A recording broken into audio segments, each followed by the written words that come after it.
Okay, I am Jason Perryman. I am here in Santa Cruz, California, speaking with Sean Van Summerman of Pelagic Shark Research Foundation.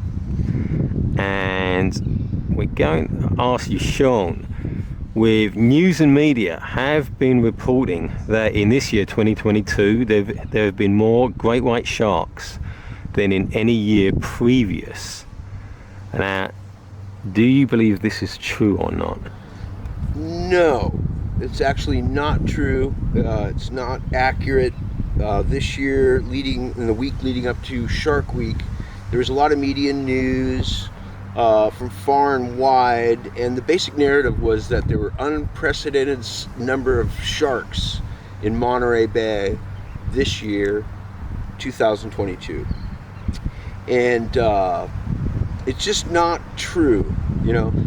First of all, Monterey Bay and this Central Coast region has been famous for its large sharks, white sharks in particular, since before the days of whaling. So that in itself isn't new. What is true is in 2015, we had a record number of juvenile white sharks show up in Monterey. They moved far up the coast from Southern California and Baja, where they're usually sighted prior to 2015, and that was different. That's due to current shifts and movements and sea conditions, warm water.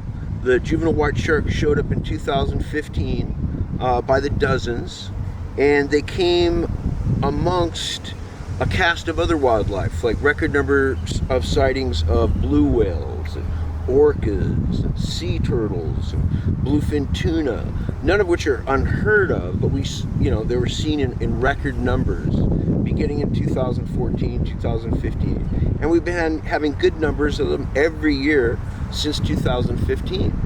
But the actual peak abundance was 2019, 2020.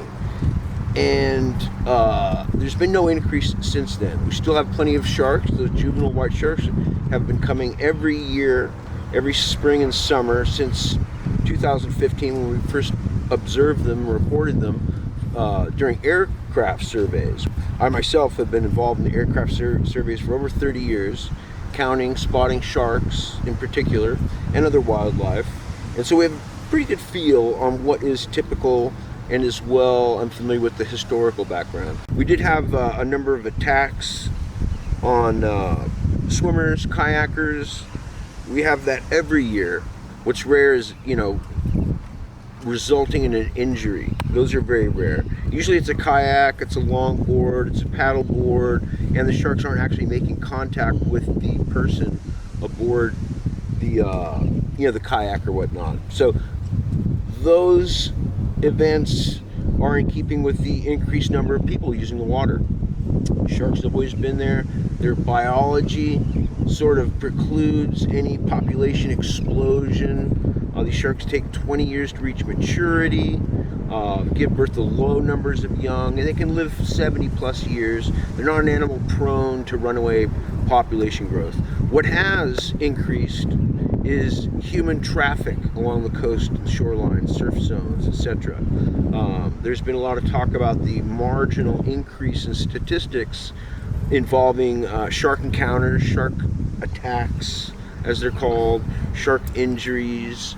But missing in terms of context with these reports is that the statistics for people falling off the cliffs, being washed to sea by rogue waves during the winter, cliffside rescues, lifeguards rescues, boating accidents, surfing accidents, accidental drownings, all those stats, stingray injuries, all rising at a far more steeper rate than the supposed shark attack statistic.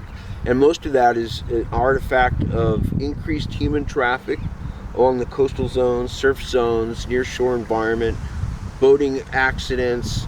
All this stuff is an artifact of human activity and behavior.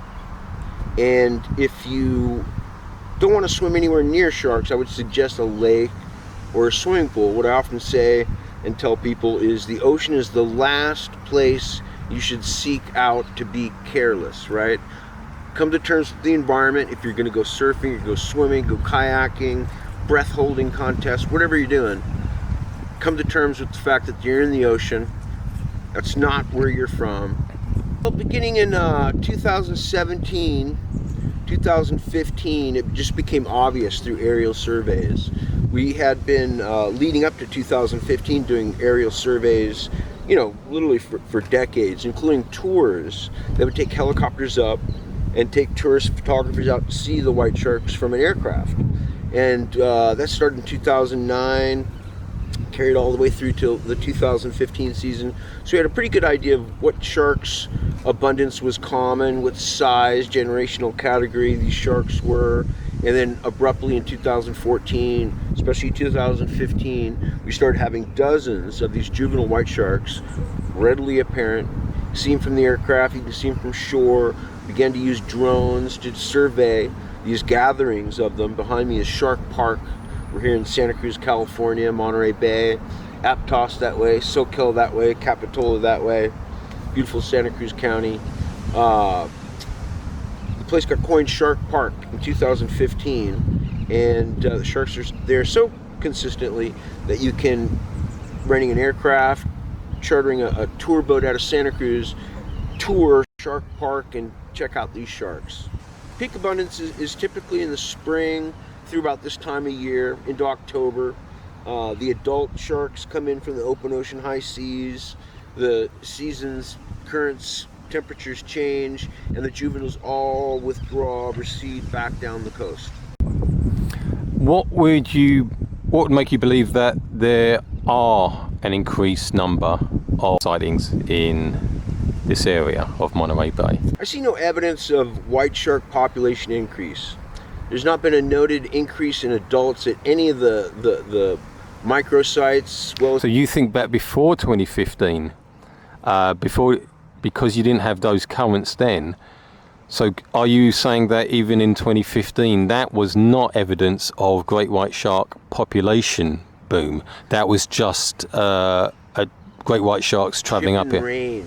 It should be noted there's a reciprocal absence down in Baja and in the former southern end of the range. So it's more of the center of gravity moving north, leaving an absence in the south in relatively recent territories to the north, far to the north of their previous range. Prior to year 2000, they were rare in Southern California. They're mostly relegated almost entirely to Baja, and that changed by year 2005. They became common off Southern California, Malibu, and then Ventura, and then there's an abrupt hop, apparent hop from 2014 where these juvenile white sharks moved north into Monterey Bay.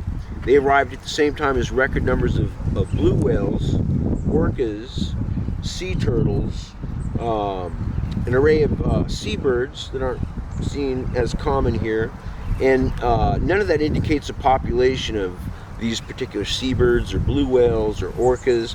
It's a concentration, and they overlap with the white sharks here every year, and it's due to currents shifting around. So population of none of these animals has increased, white sharks included. They simply arrived with everything else, riding on these currents, following the conditions that are inviting and comfortable for them.